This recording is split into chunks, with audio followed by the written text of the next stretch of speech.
begin class. So, okay, thank everyone for coming to my first attempt at teaching Smallsword through distance learning. So these are going to be based on classes that I was teaching in person and that I've taught to my club, the WHFA, or that I've taught at various events. So today we're going to jump in and we're going to talk a lot about stance, about movement, about the weapon, and about how to hold it. If we have time at the end, we're also going to start in on the actual guards and thrusts. So a little bit first about what we're going to be studying. So we are going to be going over Domenico Angelo's School of Fencing. So this is this particular translation from 1763, and it was out of French into English. And this is a terrific book. This was immensely popular when it came out. I believe there were at least 3 printings in Domenico's lifetime. He was a very famous fencing instructor, and he started a dynasty of fencing instructors. So his son and his grandson also went on to teach fencing. So this is considered French smallsword. So there are other smallsword schools. There's English traditions, Irish, there's German, there's Italian, but French has its own specific flavor. So we are going to focus a lot about our comportment. So how we hold our body, how we hold our head, how we hold our arms, and how we move. And part of these is because they have a purpose. We are doing this for a reason, but also because we want to look good when we do this. We want to look very elegant. We want people to see us and admire us. So keep that in mind. There's a lot of overlap between fencing and between dancing.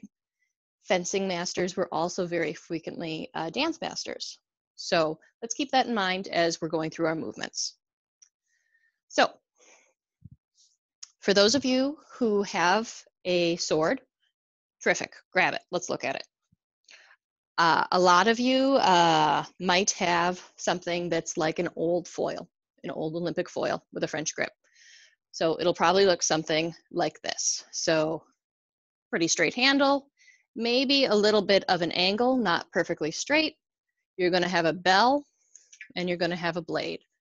End of the blade is going to have some sort of button, something to keep it from actually harming your opponent. Because we are in this LA, we are not out dueling, so we don't actually want to hurt someone this time. As we hold it, if you are right-handed, we're going to look at the blade. So this is a Leon Paul. This has a very distinct V in the center. Some of you might have a blade that looks a little bit more like this. So as you can see, it's of a triangular profile. So there are 2 sides that are a little bit flatter but slightly concave, and then one side with a little bit more deep V in it. So the way we're going to want to hold this, and I will show you my preferred weapon, is this is actually based on historical smallsword casts.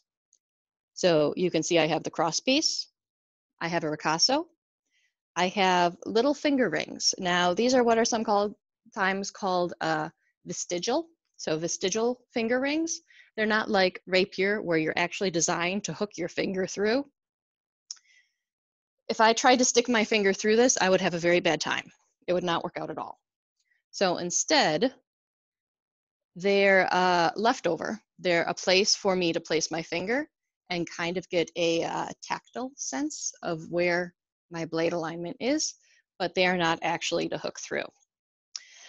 So when we do our grip, what you're going to want to do is you're going to want to identify that side with the V. So if it's a Leon Paul, it's a little bit deeper. If it's the classical fencing blade, it's a little bit like this. And we're going to take our thumb and you're going to line it up with the V. So it's going to look like that. I have my thumb lined up with the V. I'm going to let my hand naturally curl around. and I'm going to pinch the ricasso. So I'm not grabbing like this, I'm getting a nice pinch. Now, so I have my thumb lined up, pinching with the knuckle. As you can see, my forefinger kind of curls naturally around. This particular hilt has these nice little acorns at the end, and so my finger very naturally rests right in that nook. Then the pommel sticks out either just beyond my palm, or I can actually feel it resting against the base of my hand. So from this direction, there we go. So like this. So pinching with the thumb and the forefinger, nice curled up finger, sticking out just a little bit, and just like that. So one thing that people frequently comment on is, oh, these have such a tiny little bell. That's not going to cover your whole hand. Well, yes and no. Quite a bit, if we look at it dead on, quite a bit of my hand is covered. But I do need to be mindful not to let my finger stick out. I do want to keep my finger nice and tidily curled under. Now, many people frequently start out with the Leon Paul Smallsword Trainer. It is cheap. It's built pretty cheap, but it's a great value for the money. It's a good way to find out if this is something you like enough to pursue. So that's this one. This bell is a little bit larger, so this is going to be a little bit more what you might find in a modern fencing supplier. And frequently when people build their own small swords, you definitely kind of Frankenstein things together. And so for instance, this bell offers substantial coverage. My entire hand is covered. Another example of an actual historical bell is, so this one. So this is, this one and my other one are both Jacob Armory. So these are cast from historical models. This one did have a knuckle bow that broke. But you can see, it's a little bit harder to keep my finger in, but you can see how much is covered. Now, real quick, everybody who has a French grip, so that's straight, raise your hand. Okay, we got a couple people. Okay, so for holding the French grip, it's going to be very similar. You again are going to identify that V. You're going to stick out your thumb and you're going to line it up with the V. On my Leon Paul, there's kind of like a little rough patch, and that is designed to fit under the pad of your thumb. So I'm going to line it up with the V. You're going to want to very naturally kind of curl your hand around. This is a tiny bit longer, but you know, it still is going to rest pretty close to the base of your thumb.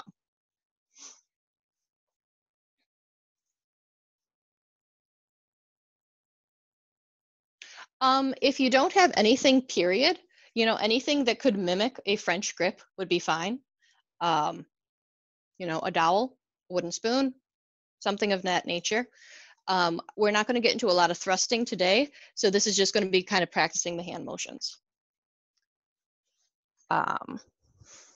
Okay, so switching back to my preferred sword, one reason that I really like having rings and a ricasso is, as most people who study fencing learn, there is an inside edge and there's an outside edge of a sword. Same for small sword. We have our inside edge and we have our outside edge, and those happen to line up with the plane of the finger rings. So as I rotate through, I know exactly where the edge of my blade is because I can feel exactly where the finger rings are. When you have a French grip, you have that little bit of cant and you have a little bit of texture in the rough spot, so you can tell. But personal preference, I really like my finger rings. Some people hate them. Again, until you've tried them both, you can't really, make up the mind which you like. So let's discuss a little bit now about the kind of conceptual parts of the sword. So we discussed a little bit the inside and the outside. So in Smallsword, the concept of inside and outside is, if I'm holding my sword out like this, my torso, my inner chest from my collarbones to my waist, this is inside. So this is when you're talking about your inside line or covering the inside, this is the area that we're going to be talking about. Now, the back, so the back of the arm, my actual physical back part of my torso, this is going to be the outside. So this is our outside line. When we cover the outside, that will be the area we're referring to. So the sword also has the inside and outside edge. If it's triangular, you might wonder, well, how can a triangle have two edges? So as we look at the V, that deep V is the way I imagine it being divided in half. So the V will divide it into the inside and the outside. Halfway down the blade is going to be an imaginary line. From the imaginary line to the hilt, that's going to be your fort, also known as the strong in some other, German longsword, for example. In French smallsword, we're going to call it the fort. From the middle to the edge, that is going to be the feeble. So again, weak, strong, fort, feeble. So in addition to inside and outside, we are also going to divide our openings into the upper and the lower. So from about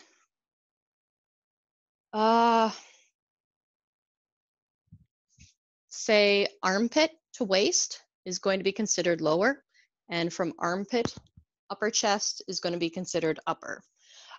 If you are having flashbacks of Meyer Square, it's very, very similar. It's going to be a much smaller target, and it's going to be a little bit higher. So instead of your entire body being divided into 4 quadrants, the target area is going to be basically the torso.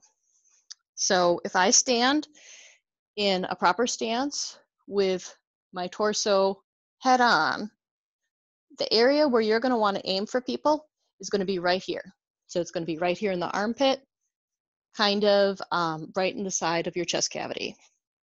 We're going to reach that through various means. We're going to come over, we're going to come under, we're going to come around, we're going to come this way.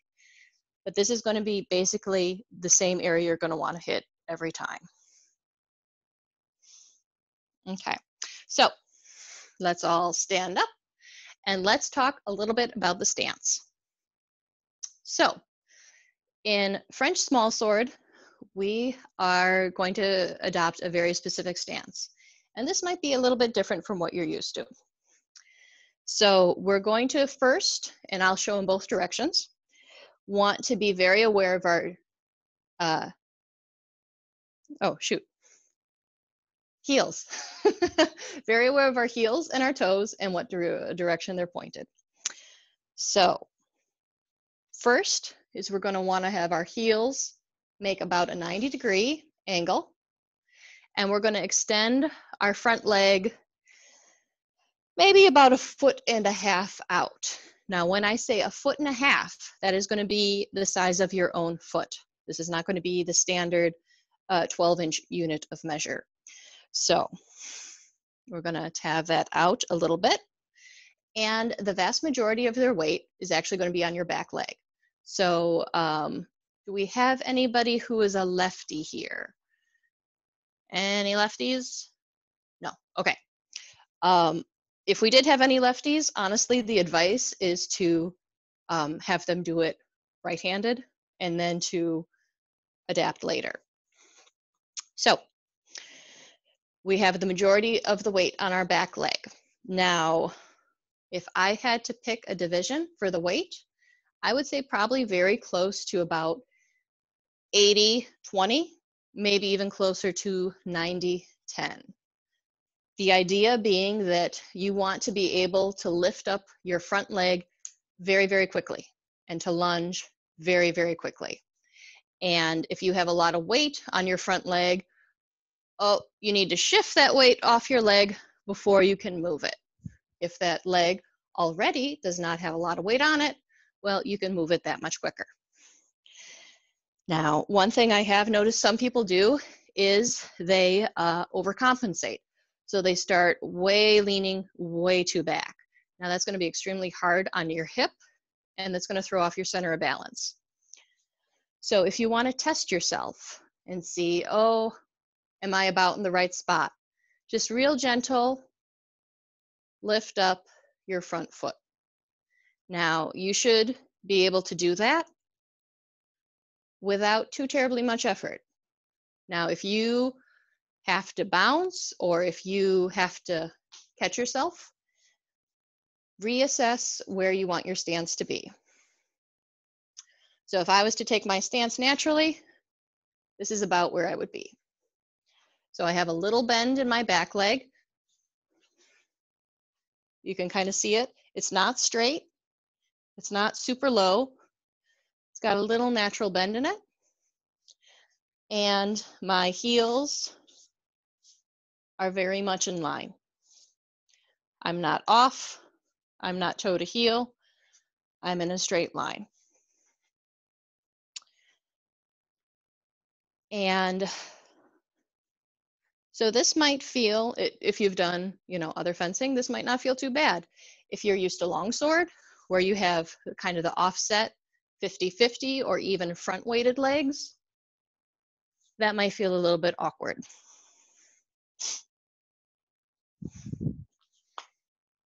Okay, so what do we do with our hands? If we are in our good stance and there is our opponent, here's our opponent,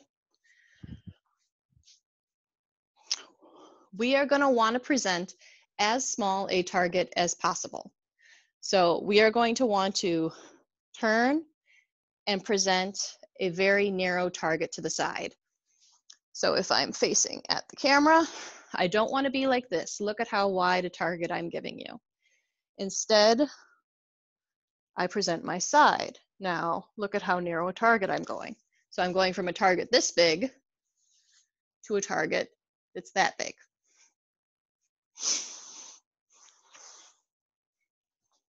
Okay, so we have our torso well twisted. We have our forward shouldered presented to our opponent. And we have our head turned and looking over our hand. So gazing over our arm. I'm going to move just a little bit closer so people can see my upper body now. Okay. So our right arm, we're going to want it presented with a little bit of ease. He says without stiffness in the elbow. So this is not like this. We are also not sucking our elbow tight into our torso. We want to be able to maybe fit your fist into your armpit. Like that's about the distance that you want. So nice and out and easy. I can fit my fist in. Oh, I'm too tight. Can't get it in there. Way too straight. Yep. Now, if I was fighting somebody about my height, say, I would want my point somewhere in between their face and their waist. So depending on the target I'm going to want to hit, that's about the area I want. I don't want my point way up. I don't want a drooping point. There are no leg hits, so there's really no reason to practice having your sword point way too low. Okay, so now you might have seen me kind of raise up my left hand. Now, this is a particular stance that Angelo does recommend. Other small sword schools have you do different things with your left hand, either dropping it down, bringing it up by your face, bringing it up by your left cheek, also having it outright. In this particular school, the reasoning behind this is you can do one of two things. So as we thrust, this arm can drop back down and then snap back up. And that kind of acts as a, kind of like a cantilever bridge. So we go out, and then if you forcefully bring your arm back up, that will actually help you on your recovery from a lunge. In addition, there are going to be some moves where we're going to want to sweep. So if my hand's here, it can very easily drop down or scoop and redirect my opponent's blade away from my face. So if we're in this position, it's kind of giving us both options. We can either drop down or we can drop down behind us. Okay. I'm just going to pause for a second. Are there any questions? So far, so good. Silence is golden, so I will continue. Okay. So we have our stance. Now, how do we move around in it? So if we have a little bit of room, and you can do whatever you want with your arms now. If you want to practice your stance and, work maybe on like an isometric hold on your shoulders, go crazy. If you just want to have them down at your side, that's okay too.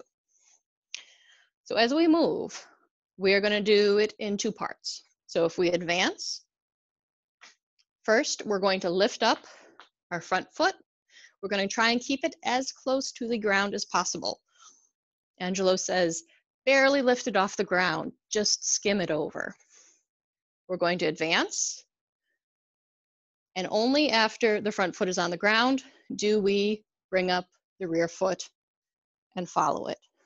So advance, advance, advance. Similarly, when we do a retreat, our rear foot is going to be picked up and moved back, and the front foot is going to only then follow. So at any given time, you should only have one foot off the ground. So retreat, retreat, and retreat. So there are not going to be really any hopping, both feet leaving the ground at any one time. I think there's like one tiny bit where it's discussed, but it's really discouraged. So basically, if you were fighting in a salle on a nice hard floor, that might be okay.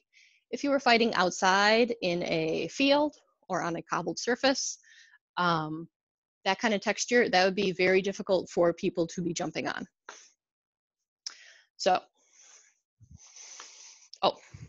okay. So as we are going to be moving around, since you are, so at various times I'm going to have people stop and I'm going to have you self-assess. So when I have you self-assess, you're going to get the most out of it if you're honest with yourself. So as we're going and I say, okay, stop. Are your heels in line? Look down. Yes, good. Are your feet at a 90-degree angle? Good. Is your front knee projecting over your front toe? It is? Wonderful. Good. Because as we get tired, what's going to tend to happen is your toe is going to want to creep in, your knee is going to want to collapse, and instead of having that nice, stacked, narrow profile, you're going to want to twist and you're going to collapse. And that happens, and it will get better with practice, and so you're just going to have to really resist it. One last method of movement that we're going to go over. I have to be honest, I don't really find myself using this a lot when I'm in sparring, just because it's feels a little awkward, feels a little dancey. Is going to be the double advance. So if we were to advance normally, front foot, rear foot, follow up. So front, recover, front, recover. Now, if we were going to do a double advance, instead of bringing my rear foot up slightly, not even the full distance, I'm going to bring it all the way up to my toe. So, right about there. I'm going to really want to try and keep that 90-degree angle.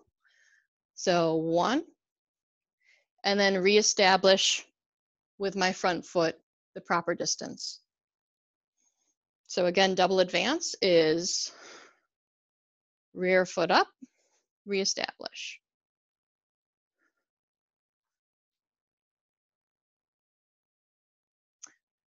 And it's called double advance because you're basically advancing twice the amount that you would for a normal advance. About to there, right there. Good. Okay.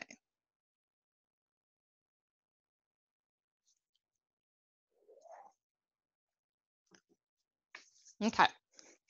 So let's delve into a little bit on the lunge. And then we're going to stop and I'm going to sit down and I'm going to check out people and I'm going to see how your form is looking so far. So again, with small sword, you're going to want to think small. So think small movements of the body, small movements of the sword, small movements of the feet. So when we do our lunges, we are not going to do gigantic Olympic fencing lunges. That's not part of the style. It's difficult to get into, it's difficult to get out of. When we do our small sword lunges, Angelo says to maybe lunge out 2 feet. So we have our guard, and keep in mind, again, this is 2 of your own feet, not 24 inches. So maybe like this. If I do my natural lunge, it's going to be pretty small. Now, it might not feel like I'm gaining much, like I don't have a whole lot of range, but it's quick to get into and it's quick to get out of. So if I lunge and I miss, well, I just parry and recover. I am not stuck doing the splits in a, lunge that I have to physically try and push out of. So when we do our lunge, Angelo recommends several things. So 1, keeping your rear foot completely flat. So my foot is flat on the ground, my back leg is basically straight, and I am powering my lunge through my heel. My front leg, my knee is going to be stacked over my ankle. In some of the illustrations, it might drift a little bit forward, might be a little bit back, but it is generally over the ankle. I'm not going to get into whether it's healthy or not. Angelo doesn't, but for this style, we're going to keep it about like so. So just to show an example of what this might look like.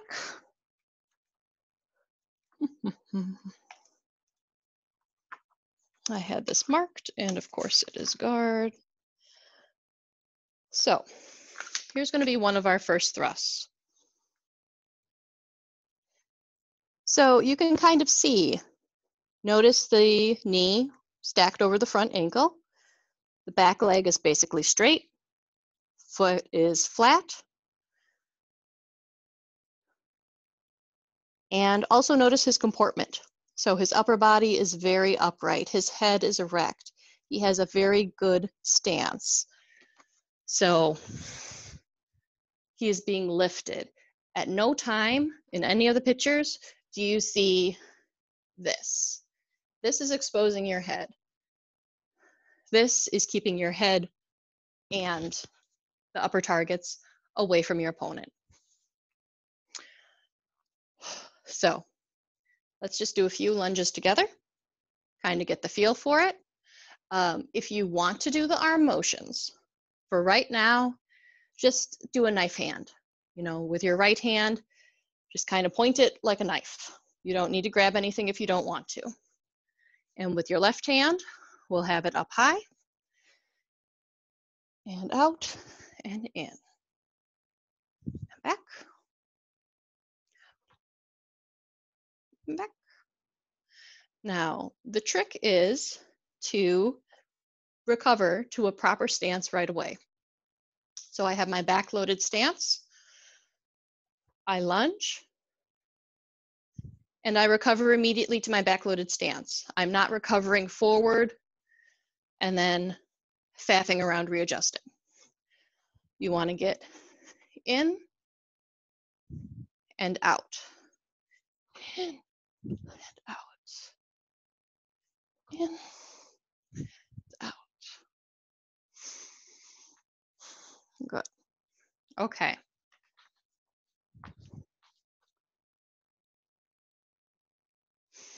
Now, just one more thing on lunges, and then I'm going to take a look at people, how you're doing.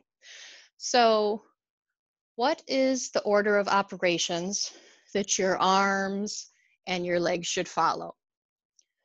When you're lunging, you want to activate your arms first, and only then do you step.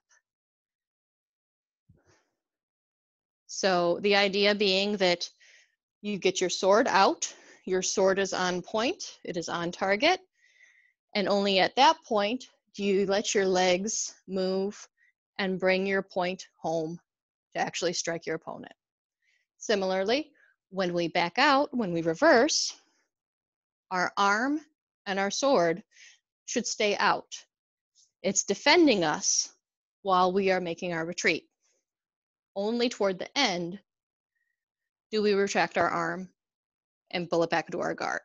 Now, in reality, when these things are happening, a lot of the times it seems like they're happening instantaneously, but in the beginning, you really want to focus on that 1-2. So hand first on target, leg moving in, leg moving back, hand retracted. So, but once we get into the actual thrust, we'll go into that in a lot more detail. This is just kind of introduction to general movements and hopefully not, you know, drowning people in too much information. So if anybody doesn't want to be called out, you know, just turn your video off. That's totally fine. But I'm just going to have people, everybody, if people could take a stance, and I'm just going to go through the gallery and comment on what I can see. Sky looking good. Katie, can you turn 90 degrees for me? So I can see your, there you go. Yep, not bad. Your front leg could be a little bit straighter and your arm a little more bent, but looking good. Mika, looking good. Anna, you're in the dark. I can't see too much. Terry, looking good. Very nice, Seth. Bryant, the arms look good. I can't see your legs. Alicia, looking good. Tyler, very nice. Kevin, front leg out, maybe a tiny bit more. Just a little straighter, I mean. Yeah, there you go. Christopher, looking good. Greg, arms look good. One suggestion for when you move them. Greg, do you do rapier?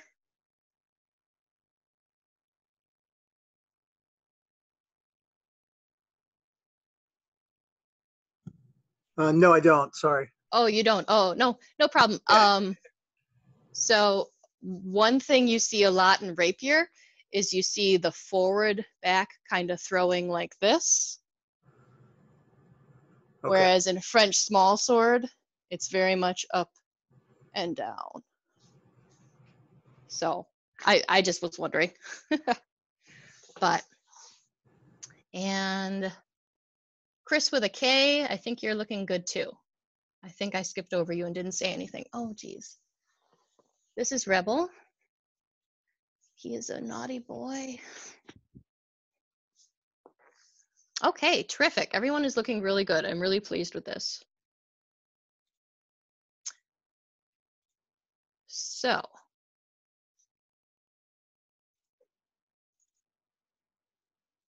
Hey, Sarah, yes. if you want to talk to somebody, you can just call them out and I'll unmute them, and then they don't gotta fuss around with their computer if they have a mic. Oh, sure. That's a good idea. Thank you. Yep. There we go. Okay. So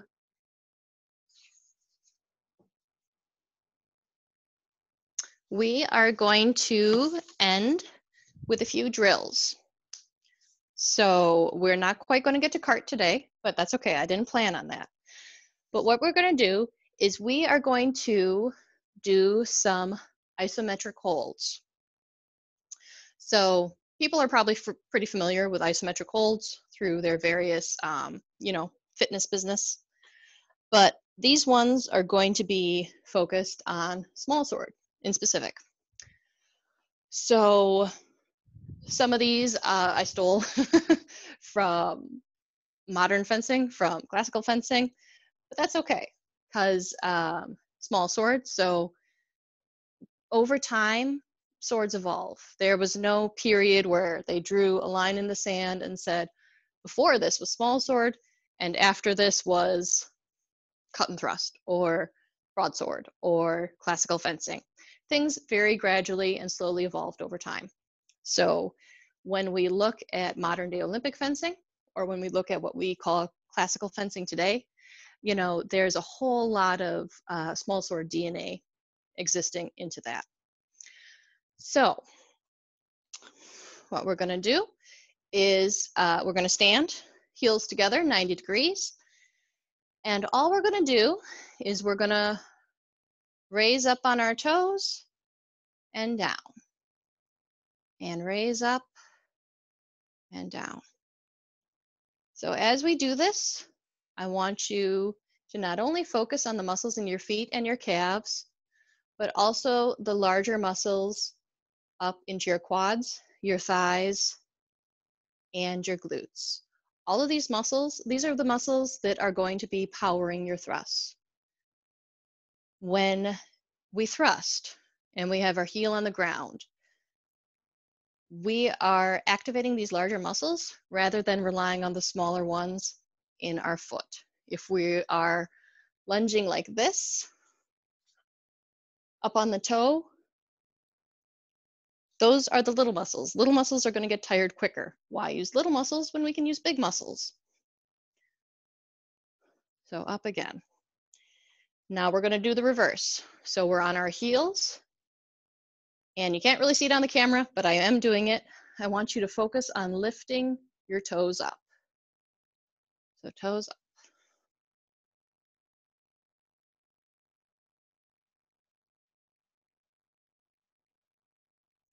And lift up.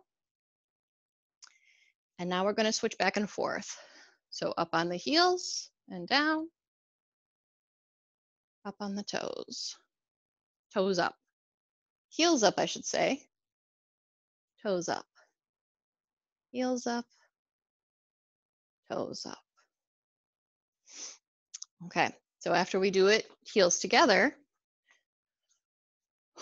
we're going to assume our stance. So again, loaded more on your rear leg than the front, and up on the toes, so heels up off the ground. Ooh. And up. 2. We're going to do 10 of these. 3, 4, 5, 6, 7, 8, 9, 10. And now we're going to do the ones where we raise our toes up off of the ground while keeping our heels down. one. If you need to, feel free to grab onto something. I'm in my basement, so I could technically grab onto the ceiling if I wanted, nearby wall, anything if you need it. So again, we're going to do 10 of these. 2, 3,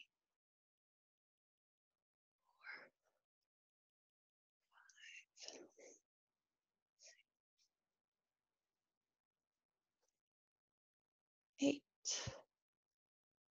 9, and 10. Okay.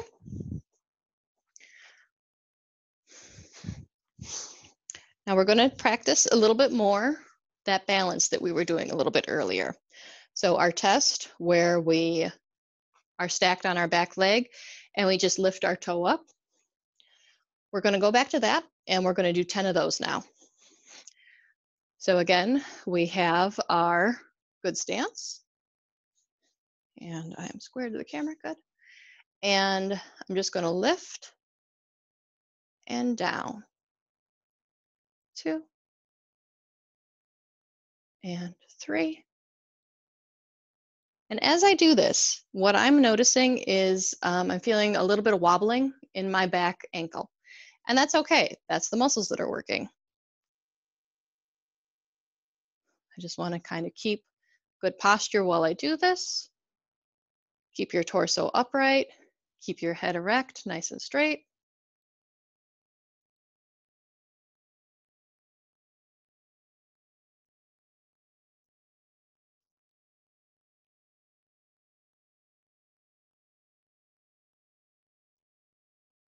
And 10. Okay. And you should be feeling that a little bit in your rear leg. If you are, good, you're doing it right. Okay. So one last note on holds is you might be feeling it in between your shoulders, holding your arms out in this manner for a very long time. What's going to help you is if you think about it, instead of holding your arms with the smaller muscles in your shoulder, mentally imagine that you are activating the large muscles in your back and contracting them. So these muscles are going to help support your shoulders and your arms in this position for an extended period of time.